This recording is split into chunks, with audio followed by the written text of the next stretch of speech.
losing a parent is hard.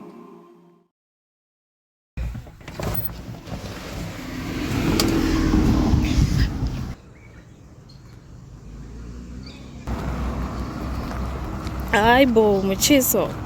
You trying to go to the bottom, man? No, I'm saying the heat. This heat is not normal. Oh, guys, it's burning hot. It is smoking. It is baking. It is flaming hot.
They have your mocktails.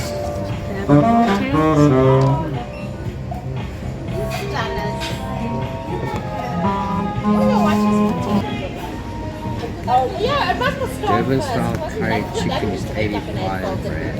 Either basmati rice or 2 roti. I won't make it this. No. The sun's so hot.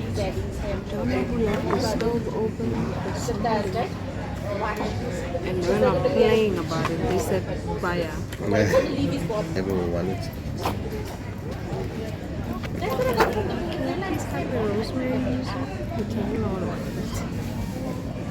One? Yes, just one. Still one.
hope you guys are well.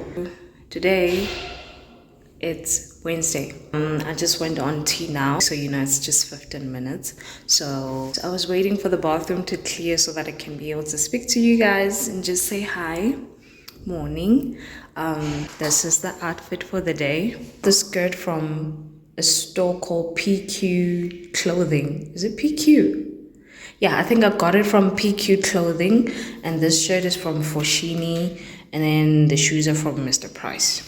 And also, I brought a coat, the brown coat that I had, but I'm not wearing it because the aircon is not so bad today. So I only brought it for the aircon, but today the aircon is not so bad, so I just left it on my chair. And then, should the aircon get worse, I brought backup. I have backup just in case. So that's what I'm gonna do. I'm always gonna bring a jacket just in case the aircon gets worse. Anyway, I feel better. The flu is better. I don't want to talk a lot because we only have 15 minutes, but yeah, I just wanted to say good morning, and I will catch up with you guys during lunch.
Of a girl on TikTok saying that it's only the beginning of the year, but then it feels like the end of the year, as in like she's so tired that it feels like she's been through the year already, and for some reason I can relate. I'm tired already. Like, or is it because, well, the last time I went on leave was last year, January, like a proper leave, like a full on leave was last year, January. So maybe I'm just tired, I guess. I don't know. But I just feel like I've just been through it. Hopefully the feeling will go away once I go on leave. Yeah. Anyway, the flu is better now.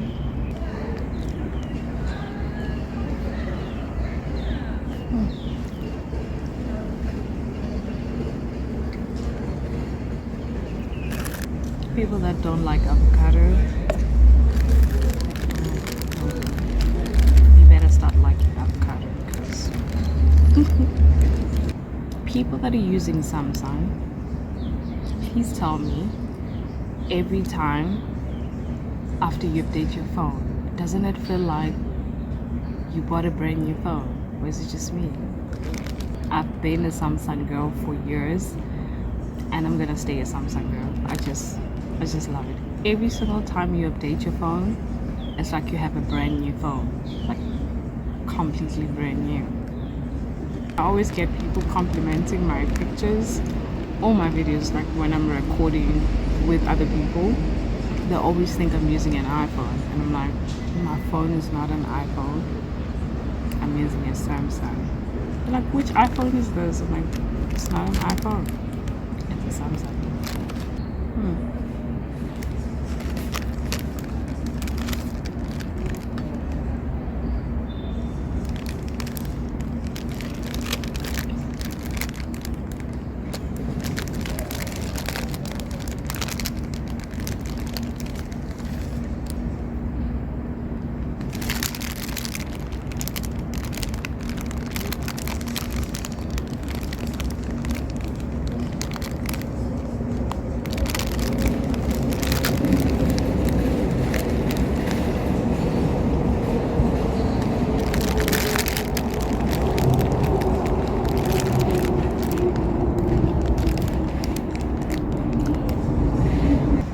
Sandwich looks so small, but it's so filling.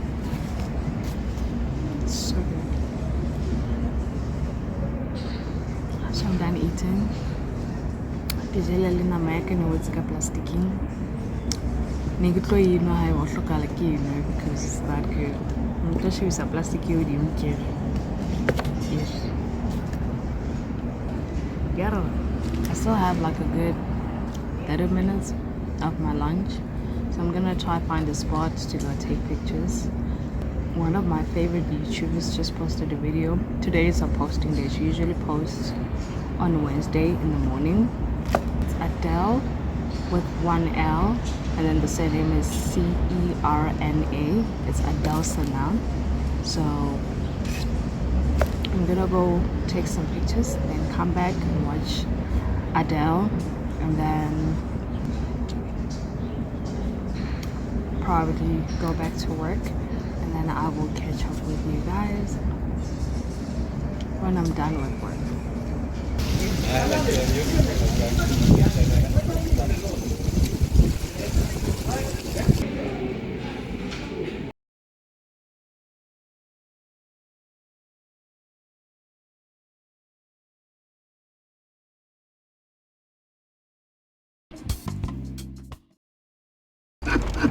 Shakira. Hips don't lie with Shakira on the way. The budget ball blaster. We wanna blast your balls to the.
guys. So it's finally lunchtime, but we don't have the full lunch because I had like a little catch-up session with my colleague. So I chowed a portion of my lunch. So I have to be quick with everything. I need to go to the other side, get something to eat, and then find a place to sit and eat. I'm not sure if I'm gonna come back this side or I'm gonna eat from the other side, or I'll just find anywhere else to sit and eat. But yeah, we have about like 40 minutes of our lunch right now, and then yeah, so I'm just wearing this bodysuit from Mr. Price, pants are from Foschini, my famous Mr. Price shoes. So yeah, I'm just quickly gonna go find something to eat, and then I will catch up with you guys when I'm done.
Hi guys, I'm home. I'm exhausted, but I'm just glad that I'm home. And then I couldn't even speak to you guys during lunch because just before my lunch, I met one of my colleagues. She just came to say hi and just to check up on me, but then it ended up being a very long conversation. And then just after I parted ways with her, I met another one of the ladies that I was in the previous group with, and we just had lunch together. So we were just talking about life in general, but then the conversation leaned more towards losing our parents because she just recently lost her dad, and you know that I've just recently lost my mom. And then we were talking about the fact that losing a parent is hard. It is the hardest thing. I don't know people that have went through before. How do they cope? If they are coping, like how do they cope? I relate so much to her because she's the last one of 7. I'm the last one of 6. She was a daddy's girl. I was a daddy's girl. Her parents had her like late in the years, and there's a huge gap between the siblings that she comes after, the same as me. It's like we're living the same life. So she recently lost her dad. Luckily, she still has her mom. And I lost my dad in 2017. When my father passed away, I was still in varsity. I was doing my last year in varsity. And it was the first time someone passed away in my family. We grew up as one. Me, my siblings, my mom and dad. That's just how life has always been for us. Beautiful family that I grew up in. And then my father passed away, which was just, And I know they say time heals. I still haven't healed from my dad. I still have not healed from my dad's passing. It's just that you get used to living without the person. Just get used to the situation, and they've always said it comes and goes, of which it actually does come and go.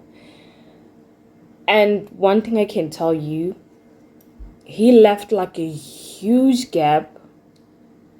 Like things were never the same after my father passed away. And then we learned to live with the circumstances. But mostly I'd say my mom covered the other part of the gap that my dad left. So he left a gap this big, and then my mom just did this, you see. So I would feel it that my father's no longer here. But then my mom being there, it covers that part a little bit, like makes you forget that, okay, it hurts, but at least I still have my mom. That kind of thing. And then now I lost my mom. Horrible, right? Dad left this gap. Mom closed half of it. Now mom's gone. So it means dad is back here. Now mom took it all the way. So you get what I'm saying. If you've ever been mugged, that's how it feels like. It feels like someone just took something that belongs to you without your consent. And now you're just sitting there like, that's how it feels. It's a different feeling. And one thing I can tell you, I don't have enemies, but if I did, I wouldn't even wish losing a parent on my enemies, because it's horrible. If you still have your parents, cherish every single moment. I know I sound cliche because that's what people say when they've lost their parents, but until you are in their shoes, you don't understand. And so basically that's what we were talking about, saying that it feels harder when you are the last born, because now with me, most of my plans and the goals that I set for myself were basically built around my mom's existence, so much of the things that I wanted to do, my mom was the motivation behind it. And now when she's gone, it's like, what am I supposed to do? What is it that I'm supposed to do? You just feel lost. You feel alone. I know people will say, but you have your siblings. Yes, I have my sisters and I have my brother and I have my nieces and nephews, which I love to death. I know for a fact they're here for me through and through, without a doubt. But nothing compares to you having a bad day and calling your mom and be like, Ma, this is what happened. And all she has to say is, it's going to be okay. Sometimes it's a person. You're just complaining about the person. And then my mom's like, don't worry, I'm going to pray about the situation. I'm going to tell God to remove that person out of your life. And that's all I needed to hear. Just to have my mom say that. And be like, when I touch that person, I'm going to, sometimes that's all it took to make me feel better. And now that she's not there, you're like, it's just so hard to follow through, and that passion that you had, because I wanted to do this and I wanted to do that and I wanted to do that, and I just wanted her to look at it and be like, I'm so proud of you. That's all. She was in a state whereby sometimes her legs would fail her, but I had hope that, child, it's going to be okay. It's going to be fine. I'm going to have enough money someday for her to go and have this operation by some specialist from where. And then now you're like, it's difficult. I don't want to lie. So basically what we were talking about is that she lost her dad, of which her dad was mostly everything to her. And now she doesn't know what to do. And it's I don't know how to cope. And right now, the only way that I'm coping, I keep myself busy. That's the only way I'm coping. If I sit down and I think about it, it's not going to work. I'm literally going to crumble. So for me not to crumble, I keep myself busy. I work. Immediately after the funeral, I went back to work. That's how it works for me. I work. I want to get like hobbies. I don't know how far this coping mechanism is going to take me, but I'm willing to continue with it until it decides that, okay, fine, even when I'm busy, it does not work out. You know, when you have your parent, you like a little child. You just have that thing that I can do anything. Don't try me, because my mom is going to show up or my dad is going to show up. Just don't try me. Like right now, when things go south or it just hits the fan, you have nowhere to run to.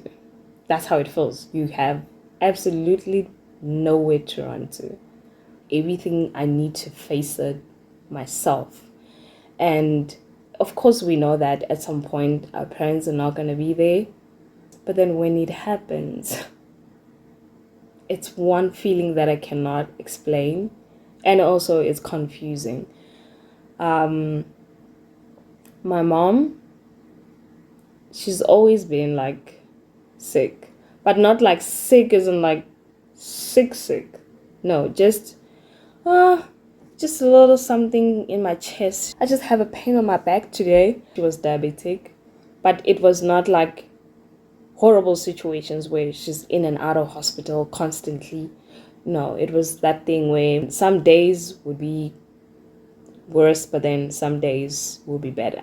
But then she was promising. It was not like she was like sick to a point where we were like, yeah. It's not like she was sick to a point where we were like, we could see it coming, you know? And we spoke every single day. My mom called each and every one of her kids every single day. My mom was like literally the air that I breathe. Any minor inconvenience, I'm calling my mom. I'm at an event or I'm at a park and then I feel like there's people, someone is being racist, I'm calling my mom. I'm somewhere and then I broke a nail, I'm calling my mom. I have a stomach bug, I'm calling my mom. I feel my throat is, I'm calling my mom. So my mom was that person. We spoke every single day, 2-3 times a day, doesn't matter. Anything that happens, I'm calling my mom. That's the relationship that I had with my mom. That's the relationship all my siblings had with our mom. So now, then, random Sunday, I wake up at 5:30, I start work at 6, and while I'm sitting, working, I get a call from one of my sisters. They're in Free State, I'm in Joburg. She calls me, she's like, no, mom got sick in the middle of the night, so we drove all the way home, which is like a 3-4 hour drive. They drove at night. She calls me to tell me that my mom was admitted in the hospital, but she's good. Nothing to freak out over, which is very weird because sometimes she would get sick, but then it never gets to so bad that my sisters would freak out and leave their places and go home. So now something in me is like, no, man.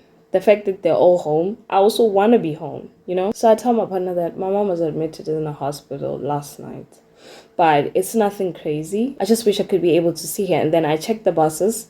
There's no bus available right now or anytime soon. The only buses available is for later on. And then my partner's like, oh man, it's a Sunday and I don't mind driving you there. I take my work laptop, take a quick shower, and then packed a little bag to go home. So like 3 hours, 4 hours to go home from Joburg. So I pack a little bag after taking the shower and then we leave. So that's like around 8, 9 in the morning. It's the car, we leave.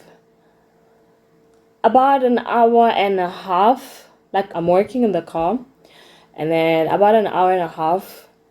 So the plan was to arrive at the hospital by the visitor's time, which is 3 p.m. So we were literally going to make it on time. Fine. One of my sisters calls my partner's phone. So there's a number. The number is not saved. So the number keeps ringing on his phone. And then he's like, I'm driving, but I don't know who this is. The number called first, the first time, calls again. Okay, fine. I go on Truecaller on my phone and I check the number. It's my sister's number. I just knew it. But I waited for them to tell me. I'm telling him it's one of my sisters, you can answer. He answers the phone while he's driving. And then I'm looking at his face. I can see his eyes tearing up. I just knew. But I wanted him to say it. And I was like, what's wrong? He couldn't tell me. I'm like, what happened? I already knew. I just wanted him to say it. I'm like, what happened? He's like, your mother passed away. So I asked him to park the car on the side of the road. We're like under the bridge. And I just closed my work laptop and I sat under that bridge. And at that moment, all I could think about was the things that I planned for my mom.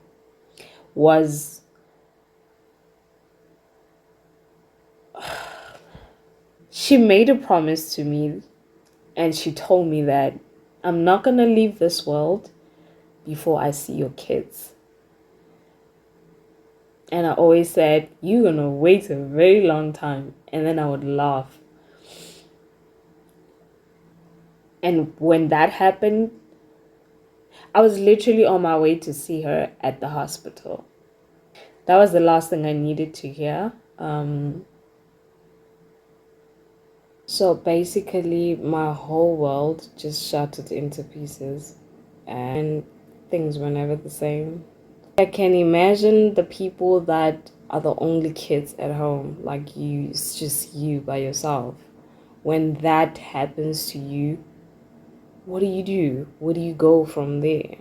I was lucky enough to be blessed with siblings, even though in that moment or in this situation, you can't expect your siblings to be there and support you like they're not going through the same thing that you're going through. So at this moment, we're in the same boat.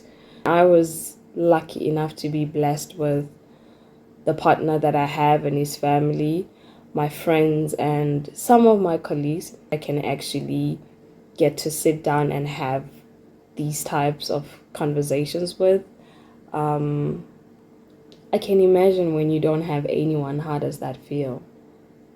It's hard for me, even when I know for a fact that I have people that love me around me, but I feel like this is facing me alone. You have this urge to figure out life as quick as you can because you can never know the people that are present, when are they not going to be there. So it's tough. It's your whole perspective on life just takes a 360 turn. Your whole perspective on life changes. Every single thing changes. The way you view things, the way you view people.